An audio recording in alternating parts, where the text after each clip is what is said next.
Bonjour à toutes et à tous, bienvenue sur AB Moteur pour ce résumé d'une heure, le résumé de la deuxième course de la saison de NASCAR Sprint Cup.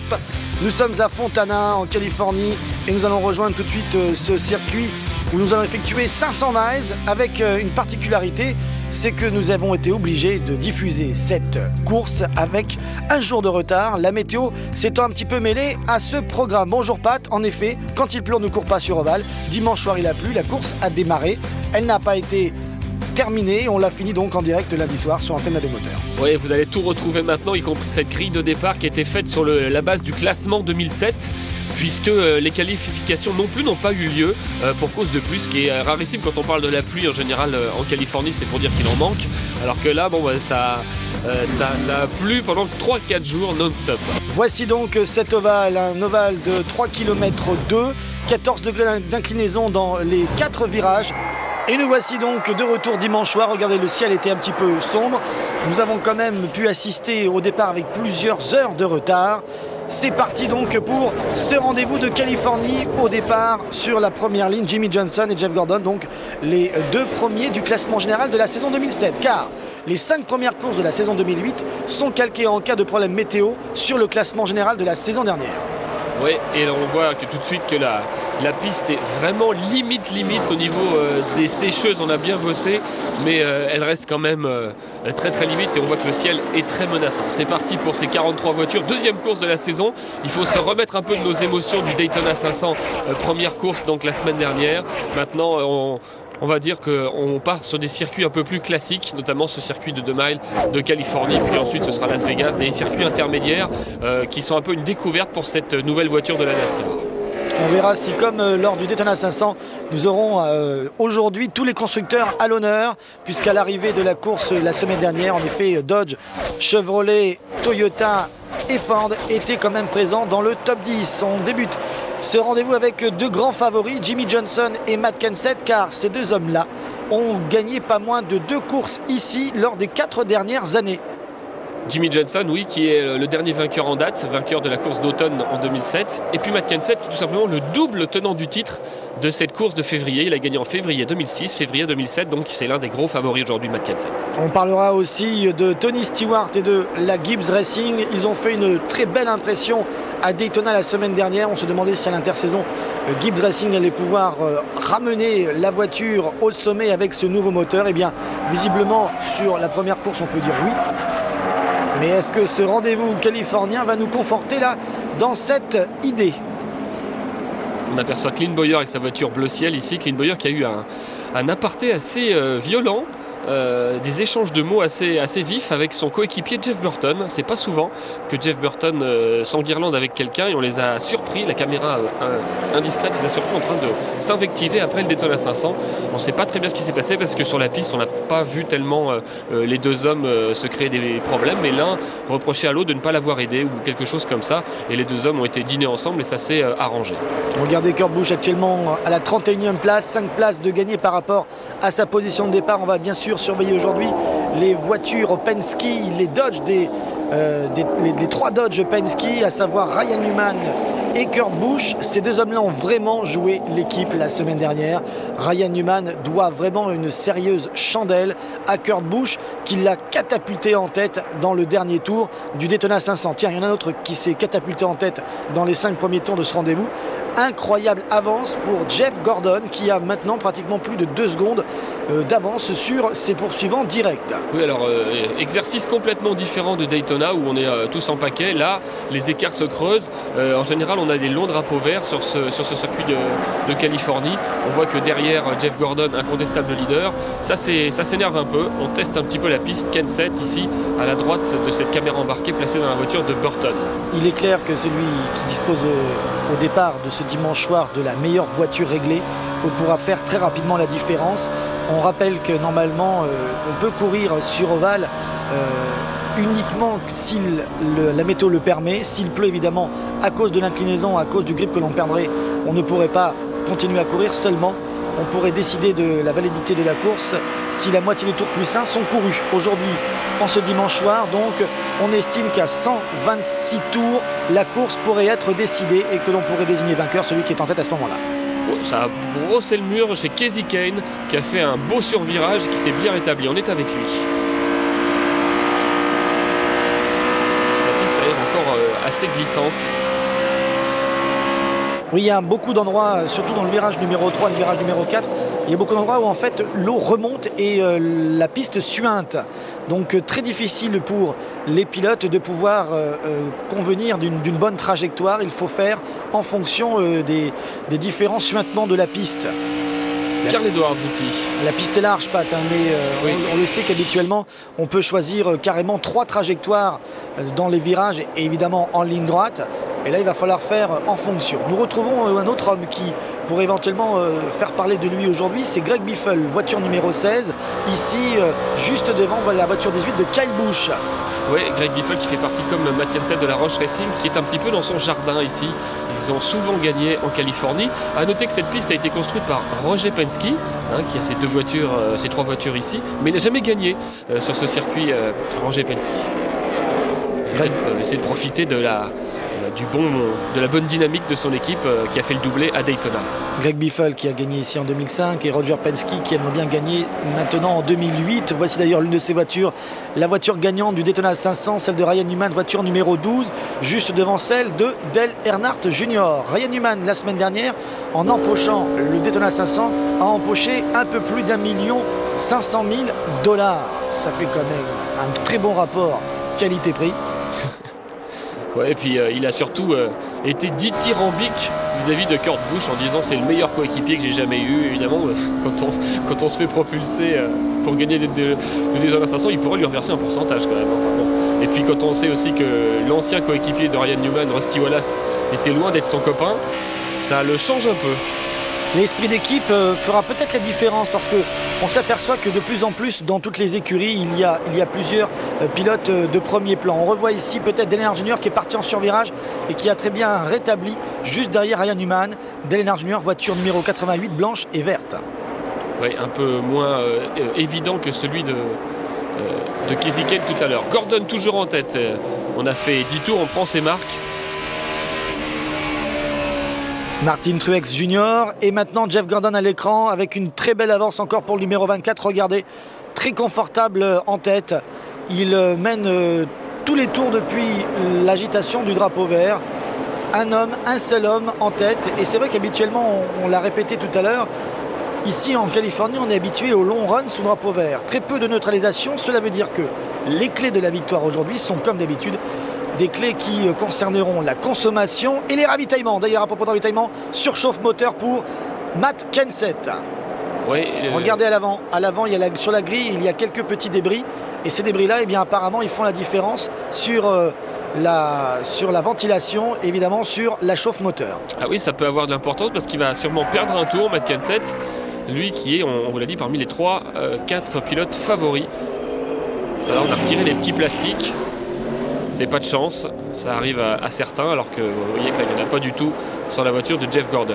Il faut comprendre qu'avec cette nouvelle voiture, la cote, visiblement les quelques morceaux de papier qui pourraient obturer donc l'arrivée d'air, ces morceaux de papier peut-être se coincent plus facilement avec cette nouvelle version qu'avec l'ancienne, où en effet le détritus pouvait glisser plus facilement.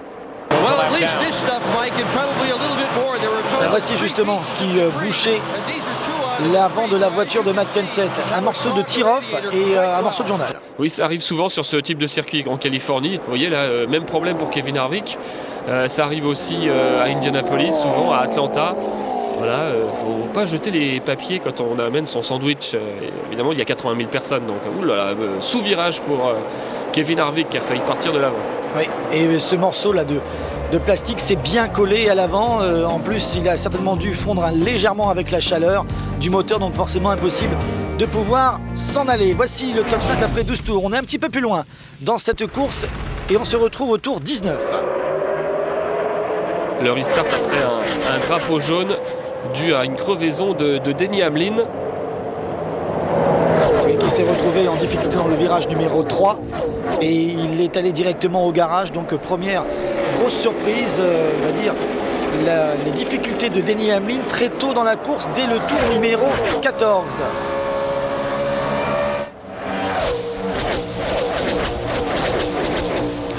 très vite.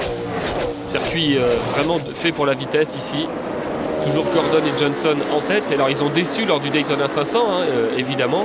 Donc on les attend au tournant si je peux dire. Dans un premier temps, Kevin Harvick s'était retrouvé en tête puisqu'il s'était arrêté un petit peu avant avec ses problèmes de surchauffe avant tout le monde dans les stands. Et puis là, à l'agitation du drapeau vert, on retrouve dans le top 5 Jimmy Johnson, Jeff Gordon, Tony Stewart, Greg Biffle et Clint Bowyer. Jeff Gordon qui, juste après d'ailleurs l'agitation du drapeau vert, est repassé devant son coéquipier. Et un ciel qui s'assombrit encore un peu plus. Ça n'augure rien de bon. Grosse bagarre ici avec Casey Mears que l'on voit juste devant. Sa voiture est bleue et blanche, voiture numéro 5. Et là on revient dans le trafic. Travail entre les deux coéquipiers Carl Edwards et Greg Biffle, alors que Gordon a repris le meilleur sur Jimmy Johnson. Les deux hommes caracolent en tête, image dont on a pris l'habitude la saison dernière. Mais cette année, même si on ne peut pas tout baser sur le résultat de Daytona, Toyota va certainement monter en puissance avec la signature de Joe Gibbs. Oh, attention, oh là là, quel choc! Dale Earnhardt Jr. et Casey Mears, les deux coéquipiers. Casey Mears qui était en perdition. Il y a du grabuge derrière encore. Gros choc pour Dale Earnhardt Jr. Je ne sais pas si Junior, que l'on a vu, l'a percuté de plein fouet. Oh, il est à l'envers, Casey Mears. Casey Mears qui a été retourné par une autre voiture ensuite. Ça s'est déroulé vraiment là en temps réel et à une vitesse maximale. C'est Sam Horner Jr. qui est venu la percuter de l'arrière. Casey Mears qui était en train certainement de perdre de la vitesse suite à cet impact très violent. On est carrément là à la vitesse maximale lorsqu'il y a eu cet impact et un début d'incendie entre la voiture de Sam Horner Jr. et de Casey Mears. Je ne sais pas si les officiels vont pouvoir rapidement intervenir, car dans ces conditions-là, je ne pense pas que l'extincteur automatique embarqué ait pu faire son travail vu la violence de cet impact. On se demande d'ailleurs comment il s'est retrouvé dans cette position, Casey Mears, parce que le gros choc de Dale Earnhardt Jr. l'avait fait quasiment ralentir à une vitesse minimale, et là il a dû se faire percuter par l'arrière. Si Dale Earnhardt Jr. n'a pas eu le temps de freiner, ça veut dire qu'il était à vitesse maximale, soit là en ligne droite à près de 280 km/h. Alors on s'affaire évidemment autour de la voiture de Casey Mears en espérant que tout va bien. La voiture complètement détruite de Dale Earnhardt Jr. qui lui va vivre une longue journée. Oui, on a vu Sam Horner Jr. déjà sortir de la voiture, donc lui va bien. On est inquiet là du côté de Gustafsson qui est le chef mécano de Casey Mears. Ouais, ça va et bien. le voici, il sort. Voilà, il sort, course terminée pour lui, mais ça va bien. Casey Mears qui a pris en main cette voiture 5 cette année. Alors, comment cela a-t-il commencé? On va revoir sur cette image. Casey Mears qui perd le contrôle en haut du virage, qui va redescendre favorablement dans le centre de la piste et percuter de plein fouet à pleine vitesse Dale Earnhardt Jr. Là, il vient quasiment à l'arrêt. Il est à l'arrêt et c'est Sam Horner qui n'a pas dû trouver le chemin et qui est venu le percuter par l'arrière, le soulevant. On verra peut-être mieux sur cet angle. Le survirage devant. Oh là, c'est quand même un sacré choc. Là, même Junior aussi qui a perdu le contrôle de sa voiture et quelques autres pilotes ont dû zigzaguer entre la voiture de Junior. On va revoir tout cela à vitesse réelle avec une caméra embarquée.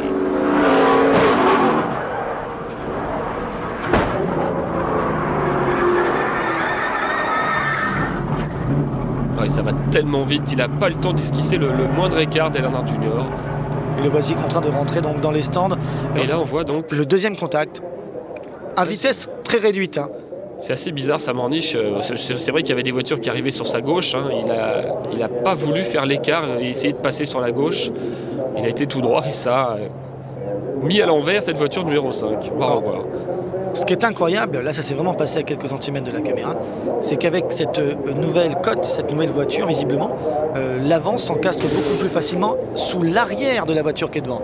Donc ça c'est une indication, certes on est à vitesse très réduite, reste à savoir si dans les mêmes conditions, c'est-à-dire d'une manière très rectiligne, les deux voitures s'encastrent de la même manière à pleine vitesse.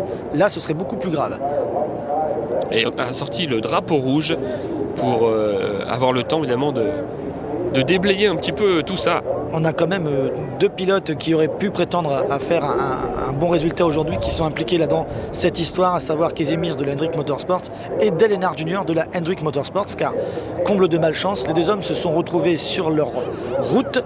Ils sont coéquipiers, ils sont quelque part mis dehors respectivement. Ça fait déjà quelques gros clients sur le bas-côté. Mears Gang, l'équipe de Casey Mears, qui pourra plier bagages plutôt que prévu. En référence à la famille de Casey Mears, c'est un petit peu le logo de la famille, le Mears Gang. Nous repartons au tour 90, mais là nous ne sommes plus le même jour, car le drapeau rouge ne nous aura pas permis de pouvoir suivre la course, car la pluie était trop persistante en Californie. Nous sommes donc le lundi, il est 19h heure française, la course repart dans le même ordre que elle s'est arrêtée la veille, et lorsque l'on ragite le drapeau vert, c'est Jimmie Johnson qui se retrouve donc en tête de ce rendez-vous. Avec un surprenant Travis Coipil dans ses roues, qui est vierge de tout sponsor. Travis Coipil avec un numéro 28 qu'on n'avait pas vu depuis quelques années. L'explication, c'est que l'écurie qui l'emploie, c'est-à-dire la Yates Racing, a cédé le 88 à Dale Earnhardt Jr. et a donc pris un ancien numéro qu'elle utilisait, le 28. Jimmie Johnson, Travis Coipil, Kyle Busch, Greg Biffle, Kasey Kahne, c'était le top 5 lors de ce restart en ce lundi. Très rapidement, Jeff Gordon revient aux avant-postes, sachant que c'est lui qui avait pratiquement dominé la première partie de la course disputée le dimanche soir. Et on vous rappelle que comme nous n'avions pas pu atteindre la fatidique limite officielle, à savoir la moitié de la course plus un tour, forcément tout le monde est obligé de repartir en ce lundi. On est pratiquement sûr aussi, mon cher Pat, qu'en ce lundi, le lundi au soleil, ça fonctionne en Californie et qu'on ira au terme des 250 tours qui étaient initialement prévus. Oui, c'est pas de chance pour les spectateurs qui étaient à peu près 70-75 000 le dimanche, puis qui ne sont plus que quelques milliers le lundi, parce que les gens travaillent. Vous voyez qu'il y a quand même une belle attendance. Il y a des passionnés de NASCAR qui ont peut-être pris un jour de congé pour revenir ce lundi. Un peu moins de 100 tours, Kyle Busch fait son effort et passe devant Jeff Gordon et Travis Coipil pour partir à la poursuite de Jimmie Johnson, qui a maintenant pratiquement une demi-seconde d'avance sur les poursuivants du top 5. Oui, quand c'est pas l'un, c'est l'autre. Gordon le dimanche, Johnson le lundi. Refrain bien connu. Là, Gordon qui a hésité, puisque Travis Coipil est remonté très haut sur l'ovale. J'ai l'impression qu'il a un peu hésité. C'est un jeune pilote qui vient de la Truck Series et qui fait ses premières courses en Cup. Sur un circuit aussi rapide, forcément, ceux qui disposent d'une bonne voiture font la différence rapidement. Très peu de neutralisation, donc forcément des écarts qui se creusent assez rapidement. On est à environ une quarantaine de tours de drapeau vert possible avec un seul plein. Donc cela nous donne des très longs runs sous drapeau vert et la possibilité de vraiment creuser les écarts. Oui, il y a eu pas mal de drapeaux jaunes et d'accidents le dimanche évidemment, et les pilotes n'étaient pas du tout contents. Ils disaient que la sécurité n'avait pas été au maximum, notamment ceux qui ont été crashés comme Denny Hamlin, comme Casey Mears. Ils ont dit qu'il y avait des plaques d'humidité. Ce qu'on n'a pas vu aussi, c'est qu'avant le début de la course, Michael Waltrip avait déposé un peu d'huile sur l'ovale et apparemment il y a eu un mélange qui s'est fait entre l'eau, un peu d'huile qui restait, etc. Et les pilotes sont bien conscients que la NASCAR veut donner du spectacle quand il y a 70 000 personnes qui se déplacent, mais le problème c'est qu'il ne faut pas le faire à tout prix. Et là il fallait en gros que les voitures sortent et fassent quelques tours pour contenter tout le public. Malheureusement ça se fait parfois un petit peu au détriment de la sécurité.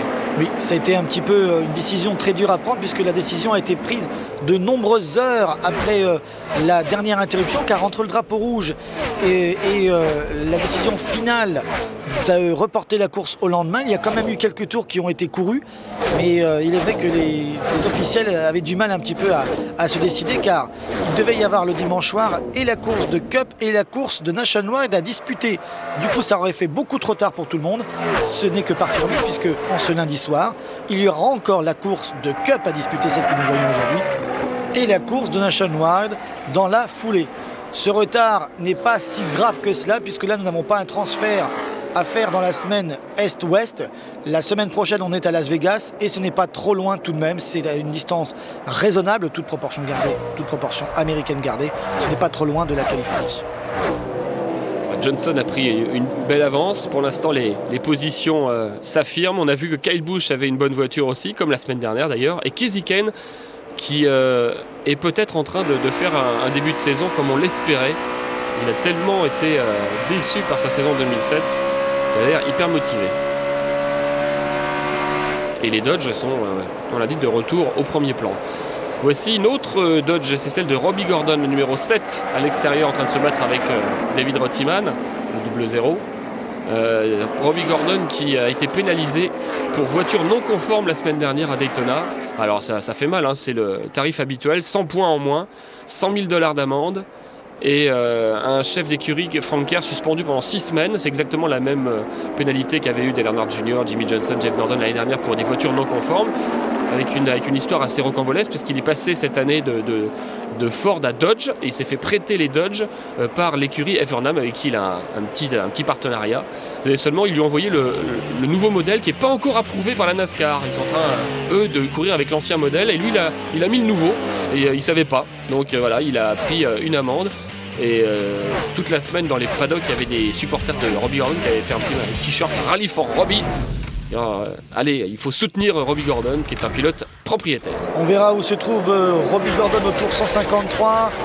On agite le drapeau vert suite à cette neutralisation où Michael Waltrip s'est retrouvé en délicatesse dans le virage numéro 2, un crash et donc une très longue neutralisation où l'on voit Ryan Newman récupérer le premier spot et repartir en tête. Oui, il y a eu des arrêts au stand. Newman a été le plus rapide. Il est suivi par Kenseth, Johnson, Kyle Busch et Gordon.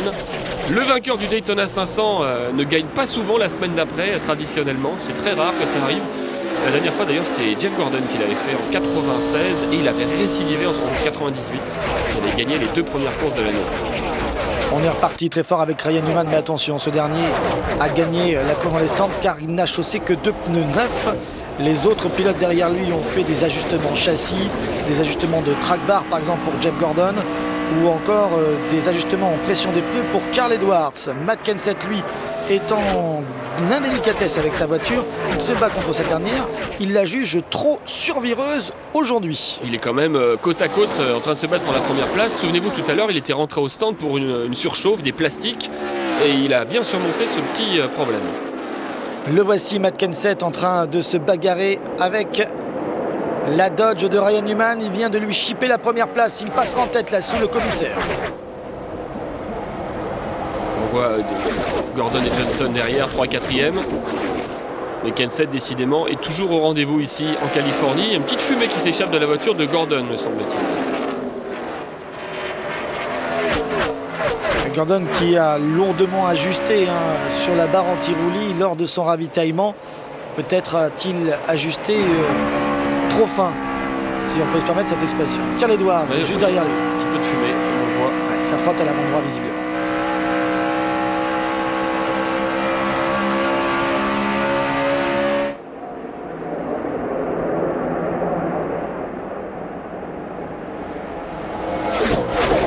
S'adapter, les changements de pression de pneus. Oh attention, Newman qui prend trop large et qui va dans le mur. Comme à chaque fois, Newman a peut-être perdu un petit peu de sa concentration. Souvent ça lui arrive à Ryan Newman, quand il est en tête, quand il est bien placé, il a tendance à faire des erreurs. Alors est-ce que là c'est une erreur de trajectoire ou une erreur de concentration pour le numéro 12? Un petit peu des deux, mon capitaine, c'est vrai qu'il est parti très très large et n'a pu, avec la force centrifuge à ces vitesses-là. Après, quand on est sorti un petit peu des rails, c'est dur de corriger. Il reste moins de 100 tours à boucler sur cet ovale de 2 miles, 250 tours à boucler pour une distance totale de 500 miles. Vous êtes sur AB Moteurs et vous suivez actuellement le résumé de la course de Californie, deuxième course de la saison. Il va tout droit, voiture peut-être un peu sous-vireuse, il n'a pas pu la remettre sur le droit chemin. Il a frotté. Il perd quelques positions donc. Jeff Gordon à droite de l'écran, en train de chercher une trajectoire peut-être un peu plus malléable. Tout le monde est en haut de l'ovale, sinon, vous voyez. Un ovale pas très incliné, 14 degrés dans les virages. Et vous voyez comme la piste est large. On peut vraiment trouver sa propre trajectoire ici. En termes de pilotage, il faut faire très attention à sa façon de rentrer et surtout de sortir de ces très longs virages. La partie la plus délicate est la partie vraiment au milieu du virage où là on doit absolument ne pas trop relâcher l'accélérateur. Pourquoi ?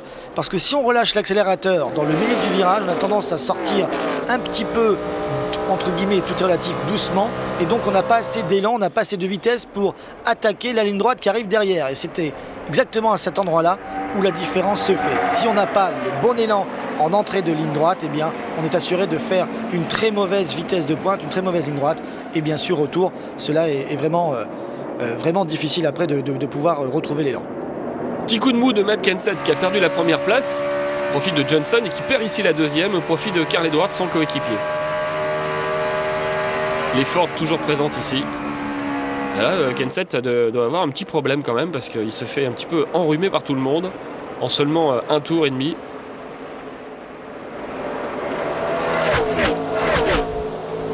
Pas beaucoup Tony Stewart. Non, mais par contre on voit son coéquipier, Kyle Busch, voiture numéro 18 verte ici, on le voit très bien revenir sur Ryan Newman, on l'a vu aussi pas mal en tout début. Il a carrément pris plus que la corde, il est passé à l'intérieur de la ligne blanche et fort heureusement il n'a pas dépassé Ryan Newman, il aurait pu être pénalisé pour ça. Il fait le spectacle Kyle Busch là. Mais grosse erreur là de trajectoire de Kyle Busch qui a peut-être voulu un petit peu trop tester la corde. En tout cas, on peut dire ce qu'on veut. J'ai beaucoup de respect pour J.J. Yeley qui était au volant de cette voiture l'année dernière. Mais à partir du moment où vous mettez Kyle Busch dedans, c'est plus pareil, quoi. La voiture 18 verte, on la voyait pas si souvent aux avant-postes. Kyle Busch a pris le volant et depuis, c'est différent. Kyle Busch a fait un très bon début de saison, toutes courses confondues, puisqu'il a fini à la deuxième place de la course de Truck Series à Daytona. Il a fini dans le top 5 de la course de Nationwide à Daytona. Et ce week-end en Californie, pour la seule course qui a été disputée, il a remporté la course de Truck Series en Californie. Donc voyez-vous, Kyle Busch a fait un très bon début de saison, toutes séries nationales confondues. Et ça fait quand même 2 victoires sur 3 pour Toyota à Daytona. L'une en Truck Series avec Todd Bodine, l'une en Nationwide avec Tony Stewart. Et puis là, Kyle Busch qui déjà se fait remarquer une nouvelle fois en Californie en Truck Series. Nous revenons maintenant avec Ryan Newman rattrapé par une Dodge Deverna Motorsport, celle de Kasey Kahne, voiture rouge numéro 9. Alors qu'on vous signale que Dario Franchitti a 2 tours de retard, il va falloir quelques semaines d'apprentissage évidemment à celui qui est champion de l'IndyCar. Jacques Villeneuve est absent aujourd'hui, c'était prévu. Il cherche des sponsors, il a pris un nouvel agent qui s'appelle Barry Green et qui d'ailleurs était son patron quand il avait gagné l'Indy 500 en IndyCar, qui était à la semi-retraite d'ailleurs, qui était aussi le patron de Paul Tracy, de Franchitti, etc. dans les années 90. Donc ils vont essayer de trouver un sponsor pour que Jacques Villeneuve puisse courir. C'est la condition sine qua non, lui a dit son patron Bill Davis. On espère que rapidement ils vont trouver une solution, parce que dans l'état des choses aujourd'hui, on imagine mal Jacques Villeneuve pouvoir revenir pour la saison 2008. Donc nous autres en Europe et francophones, on espère le voir rapidement en sprint car. On retrouve le 223e tour et la relance après un drapeau jaune provoqué par Jeremy Mayfield qui est venu heurter le mur. Après les ravitaillements, Carl Edwards s'est retrouvé donc en bonne position. Matt Kenseth, Jeff Gordon, Jimmy Johnson, Jimmy McMurray. Voilà les pilotes que l'on va retrouver dans le top 5 à la relance. Mais c'est surtout le duel entre Gordon et Johnson que l'on va suivre. Les deux hommes sont au-dessus du lot. Regardez, dès l'accélération, déjà plus de 20 longueurs d'avance sur leur poursuivant. Et c'est le sprint final qui commence. Et comme par hasard, après cet arrêt au stand, on retrouve qui en tête ? Eh bien, Gordon et Johnson. Ils ont fait des arrêts au stand magnifiques. Gordon qui n'a pas forcément une voiture extraordinaire aujourd'hui. Les deux hommes se battent. Alors là, c'est intéressant parce que l'année dernière, ils ont fait le doublé. Ils ont gagné à eux deux quand même 16 des 36 courses disputées en 2007, ce qui est assez incroyable. Et Gordon, notamment à Bristol, était assez frustré puisqu'il a fini deuxième derrière Johnson et ne pouvait pas trop l'attaquer de façon trop virile parce qu'évidemment, il court pour la même équipe. Cette année, il a bien fait comprendre que sans le mettre dans le mur, il serait un petit peu plus ferme. Gordon veut absolument gagner son 5e titre cette année, un titre qui lui a encore échappé l'année dernière. Vous avez vu qu'on a battu un record sur les 2 jours avec 32 changements en tête. L'ancien record était de 30. C'est pour vous dire si aujourd'hui on a quand même eu pas mal de dépassements pour la première place, même si on a eu très peu de leaders. 24 tours à faire. Carl Edwards en 3e position a pris le meilleur restart parmi ceux qui sont les poursuivants. Il a un peu raté son arrêt au stand, Carl Edwards, mais il était le plus rapide avant le drapeau jaune et apparemment il l'est toujours en ce moment. Oui, c'est vrai que Jimmy Johnson, on n'a malheureusement pas vu l'image, mais Jimmy Johnson a fait un ravitaillement extrêmement rapide. Il bénéficie aussi d'une très bonne place. La première dans les stands, due bien sûr à sa position de poleman par défaut, puisque le poleman choisit en premier sa position dans les stands. Et comme il a récupéré la pole position, il a choisi le meilleur stand, en tout cas le meilleur ici en Californie, la position 1 dans la ligne des stands. Et c'est vrai qu'il n'a eu besoin que d'accélérer pour repartir devant tous ses concurrents. Ce dernier ravitaillement risque peut-être de positionner Jimmy Johnson à la meilleure place. Là par contre ça s'explique assez durement. Tony Stewart, tiens, justement on en parlait tout à l'heure, qui n'a pas la voiture pour gagner apparemment aujourd'hui. On voit McMurray, Harvick. Kyle Busch toujours à l'intérieur depuis tout à l'heure. Et Kevin Harvick aussi. Apparemment, ces deux voitures-là ont besoin d'aller prendre la corde dans les virages pour être dans de bonnes positions et bien ressentir la piste. Carl Edwards qui cravache, il vient de reprendre 2 dixièmes à Jeff Gordon. On est avec lui.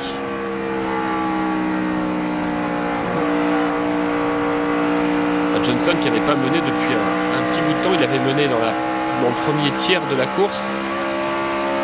Et puis ensuite, il avait un peu disparu en fond de top 10, même s'il n'était jamais très loin. Et là, grâce à son premier pitbox, vu qu'il avait la pole position par défaut, il avait le premier box dans les stands et c'est un gros avantage. Ils ont réussi à faire un arrêt au stand fabuleux et le remettre comme ça en tête. Il ne regardera plus derrière lui en espérant qu'il n'y ait pas de drapeau jaune, Jimmy Johnson. Il a 21 tours à tenir.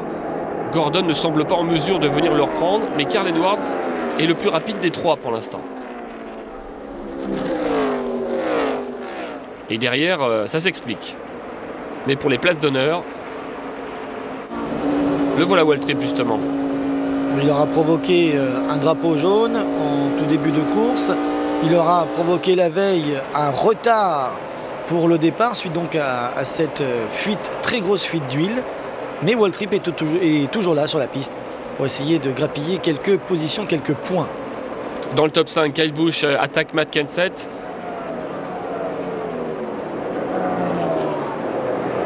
Kenseth qui est pas si bien que ça. On pensait qu'il allait encore se battre pour la gagne aujourd'hui, mais il semble être un tout petit peu juste pour la victoire. Certes, il a une voiture très solide encore, Matt Kenseth.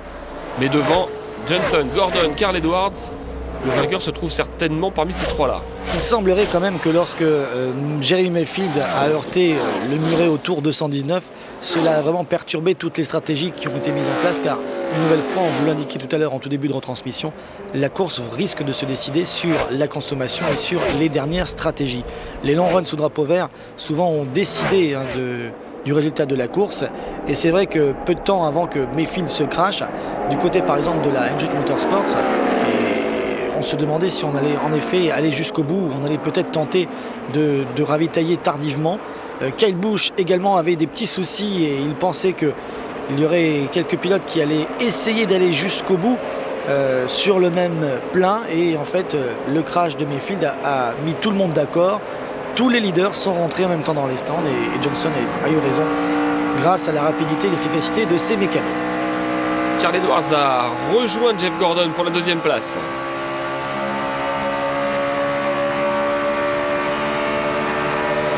Edwards très rapide à l'extérieur sur Jeff Gordon, il l'a carrément enrhumé.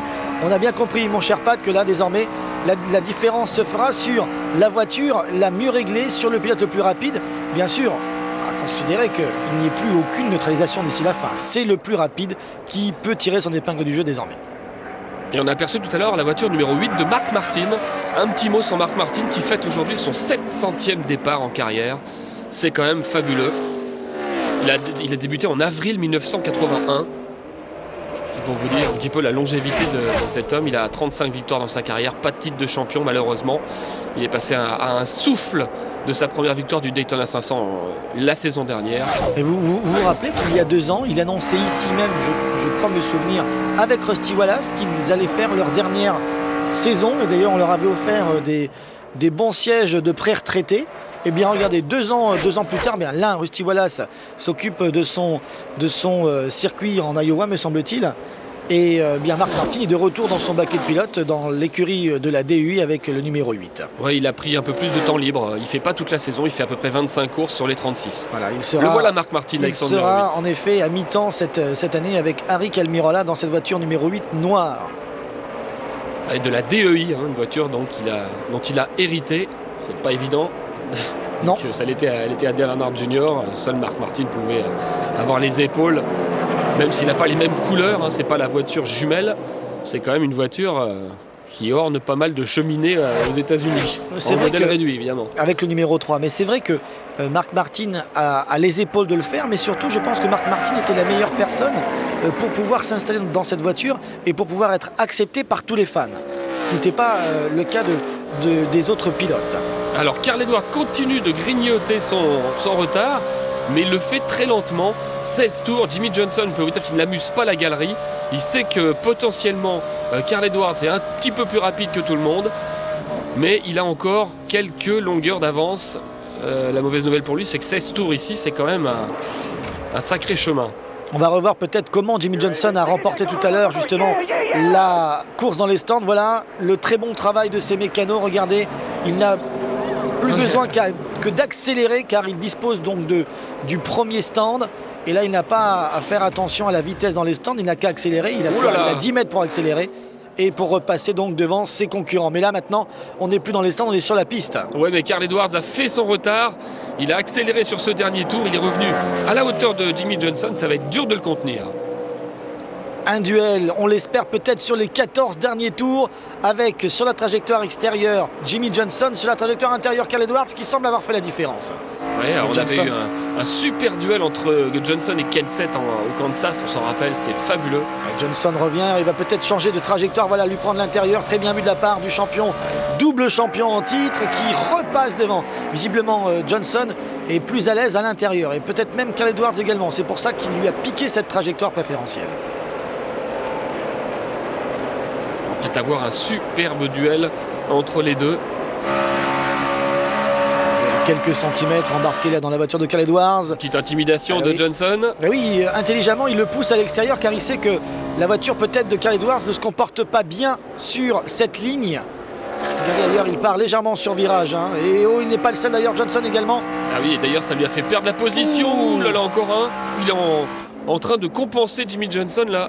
Eh bien, et Carl Edwards s'est passé cette fois-ci. On a peut-être les réponses des questions qu'on se posait lors de ce duel, mon cher Pat, puisqu'on avait d'un côté un pilote qui n'était pas du tout en surpilotage, c'était Carl Edwards, qui visiblement disposait d'une voiture aussi bien à l'extérieur qu'à l'intérieur, et on avait un pilote, Jimmy Johnson, qui était contraint de prendre des risques et de surpiloter pour se mettre au niveau de Carl Edwards.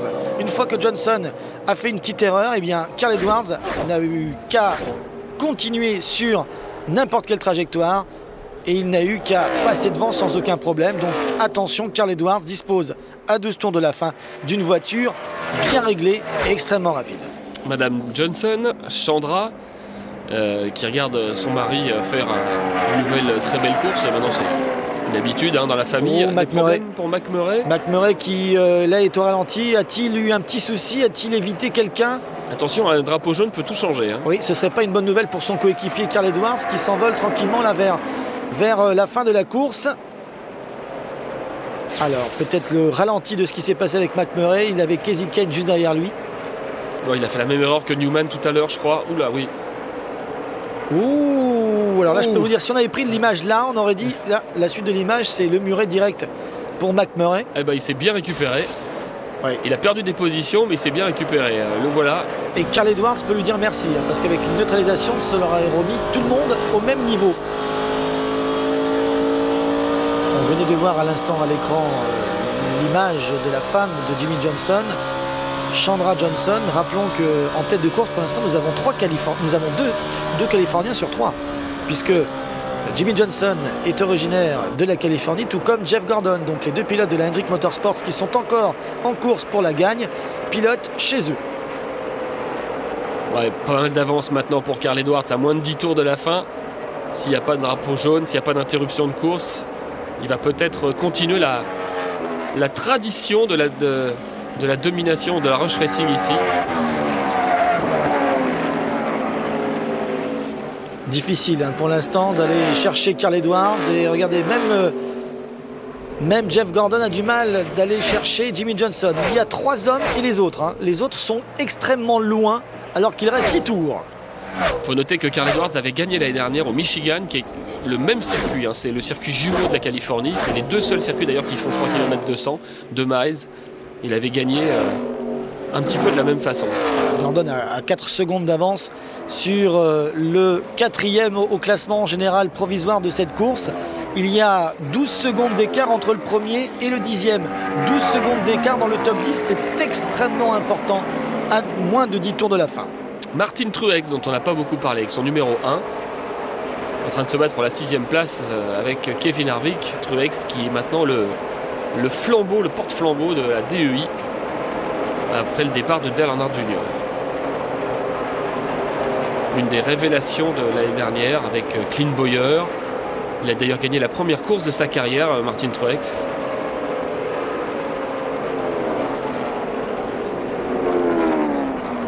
Il arrive à contenir pour l'instant Kevin Harvick, alors que Carl Edwards continue d'imposer son rythme et sa vitesse. Les écarts n'ont de cesse de se creuser entre lui et Jimmy Johnson. On va peut-être avoir droit à un saut périlleux arrière aujourd'hui. Voilà, pour l'instant, on voit mal à 8 tours de la fin, si la course devait se finir sous drapeau vert, on voit mal qui pourrait venir l'inquiéter, tellement sa domination est impressionnante.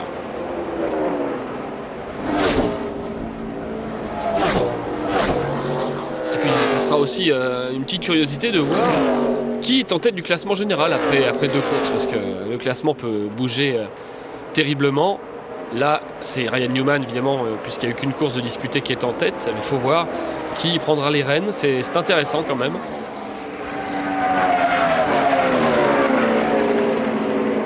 En tout cas, oui, l'homme qui a le plus mené le début de la course, Jeff Gordon, n'est pas en mesure d'aller chercher son coéquipier Jimmy Johnson et encore moins Carl Edwards. On avait eu beaucoup les Chevrolet et les Toyota en tête de course en tout début d'épreuve la veille, mais là ce sont bien les Ford qui, comme d'habitude, se montrent à leur avantage, car il faut bien le dire, sur les dernières années, les Ford de l'écurie Roush Fenway Racing ont souvent été aux avant-postes et ont les meilleurs résultats. Stewart dépasse Harvick pour la 7e place.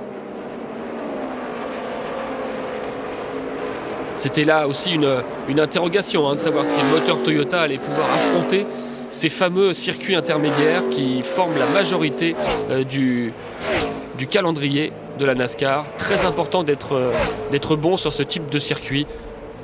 Donc il y a 2 courses à la suite, là on va vite savoir. Californie, Las Vegas. Et là pour l'instant, la bonne nouvelle, c'est que les forces sont relativement équilibrées. On a vu les Dodge en vedette la semaine dernière. Là, on voit une Ford en tête, suivie de 2 Chevrolet. Les Toyota sont également dans le top 5 avec Kyle Busch. Stewart est 7e. Vous voyez, c'est assez équilibré. Ça présage peut-être d'une belle saison. On a beaucoup travaillé à l'intersaison également du côté de Ford et surtout du côté de la Roush Fenway Racing, qui est véritablement l'écurie fer de lance pour Ford. Ford qui a annoncé également qu'il souhaiterait, pourquoi pas, proposer une écurie Ford d'usine engagée donc en NASCAR, histoire d'un peu plus aider ou peut-être motiver ou pousser les écuries Yates Racing et Roush Fenway Racing, ainsi que les écuries de la Wood Brothers, qui sont les seuls à représenter donc ce constructeur. Carl Edwards vient de prendre un 41e tour à Dale Earnhardt Jr., qui lui est venu le lundi, mais vraiment pas très motivé. Vous avez vu qu'il avait craché sa voiture le dimanche. Il est venu ici faire les tours. Il va finir à peu près à la 40e place avec ce sponsor Mountain Dew, dont on a su cette semaine quel était le bol distribué. Alors vous savez que normalement c'est entre 15 et 20 millions de dollars pour être sponsor d'une voiture de la NASCAR. Et bien pour Dale Earnhardt Jr., c'est pas loin de 30 millions de dollars qu'a versé le groupe Pepsi, qui est propriétaire de cette boisson gazeuse. En plus, ils n'ont pas signé pour toute la saison en plus. Ouais, c'est ça. Il y a la Garde nationale qui est l'autre gros sponsor avec la voiture bleue qu'on verra peut-être bientôt. Donc vous voyez que pour être sur la voiture de Dale Earnhardt Jr., ça se paye. Oui, et pourtant cette voiture, beaucoup de fans nous l'ont écrit et l'ont signalé également sur place, aussi bien depuis les tribunes que sur les différents sites internet spécialisés. Cette voiture de Dale Earnhardt Jr. est beaucoup moins facile à repérer, beaucoup moins facile à suivre. C'est vrai que la différence est énorme avec la voiture numéro 8 rouge qu'il a arborée la saison dernière. Et Arnaud Rémy, qui a été notre envoyé spécial au Daytona 500 la semaine dernière, nous l'expliquait, il n'y a plus du tout de t-shirt rouge dans les tribunes. En quelques mois, tout a été remis à zéro. On a refait toute sa panoplie, casquette, t-shirt, blouson. Ça fait cher quand même à l'habillement. Ouais. Un petit coup d'œil sur le positionnement de Juan Pablo Montoya, alors qu'on a vu du drapeau blanc. Oui. Il était dans les 12-13e tout à l'heure et là il est redescendu à la 20e place. Il a un peu dégringolé. Un petit peu ce qui lui était arrivé la semaine dernière à Daytona d'ailleurs. Oui, il a pointé son nez à un moment donné dans le top 10, mais on peut s'apercevoir encore cette semaine que les pilotes de monoplace ne sont pas à leur meilleur.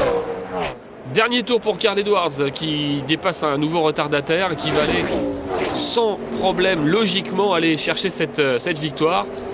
Deuxième course de l'année, Carl Edwards perpétue la bonne tradition de la Rush Racing, puisque Biffle a gagné ici déjà, Kenseth a gagné aussi. Le drapeau blanc agité, plus rien maintenant ne peut arrêter Carl Edwards. L'importance de son avance est telle qu'on voit mal comment il pourrait être récupéré, à moins bien sûr d'un problème qu'on ne lui souhaite pas. Drapeau jaune. Drapeau jaune, mais la course est finie puisqu'on était dans le dernier tour. Tout à fait, le drapeau blanc. Voilà, donc comme ça, il n'y a plus de problème. Carl Edwards, à qui il restait quelques centaines de mètres à faire, n'aura pas d'autres frissons. Il gagne cette course de Californie en contrôle, en ayant repris, après ce restart, 10e par 10e à Gordon et Johnson pour les dépasser tous les deux. Et c'est vraiment une victoire incontestable. À noter que le drapeau jaune a été agité pour Dale Jarrett qui a été dans le mur, on l'a pas vu. Jack Rush, le patron, est content, vous l'avez vu aussi avec son chapeau.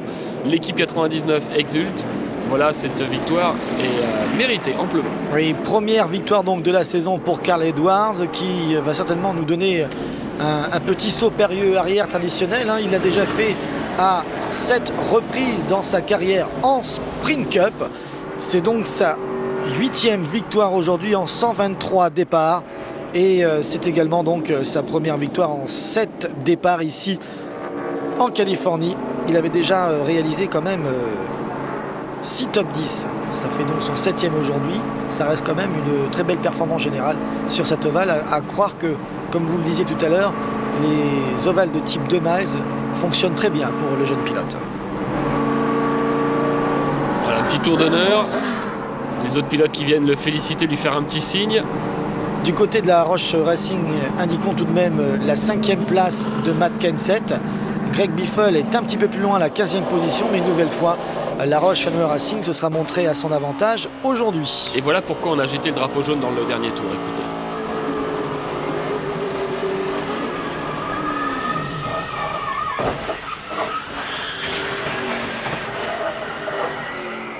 C'est bien dommage, il était dans son dernier tour, Dale Jarrett, et il part à la faute. Comme d'habitude, Dale Jarrett. Carl Edwards qui cherche un emplacement sans trop de dénivelé pour pouvoir faire un saut périlleux dans des conditions de sécurité. Et il a choisi la ligne droite avant, regardez, juste devant le starter. Je lui mettrais un 9-10.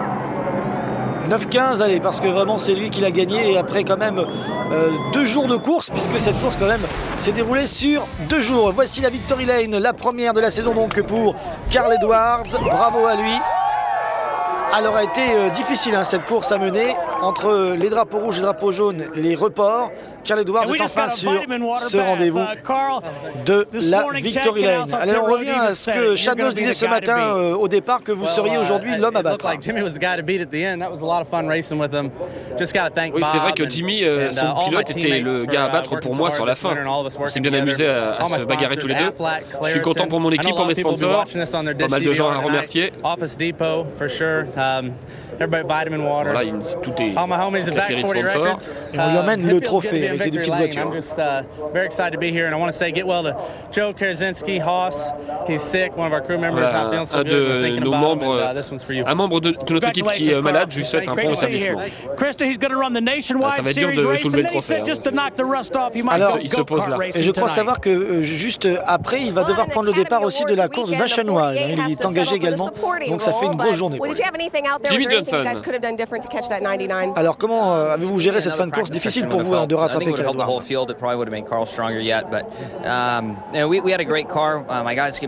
Non, on avait une bonne voiture, mais Carl était imbattable. Jeff et moi, on avait les mêmes réglages à peu près. Et donc, on fait 2 et 3, c'est pas mal. J'aurais aimé gagner ici, c'est mon état, c'est ma région. Bon, ça sera pour plus tard. Et je voulais rendre hommage aussi à Jimmy Johnson, mon homonyme, qui était un des patrons de chez Hendrick et qui était un des gars qui m'a fait monter en Caroline du Nord pour signer dans cette équipe. Il a été pour beaucoup dans le succès de l'écurie. Et on pense à lui aujourd'hui.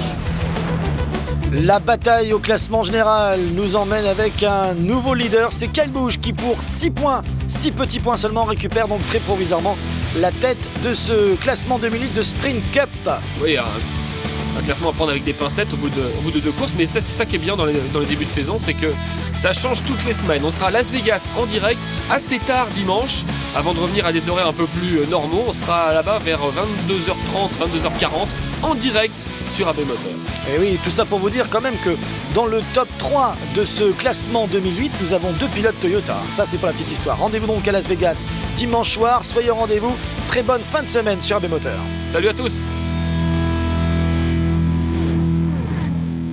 This copyrighted telecast may not be reproduced, retransmitted, or used in any form without the authorized written consent of NASCAR Broadcasting. NASCAR would like to thank all of our loyal fans for your continued support, and we hope you enjoyed today's broadcast.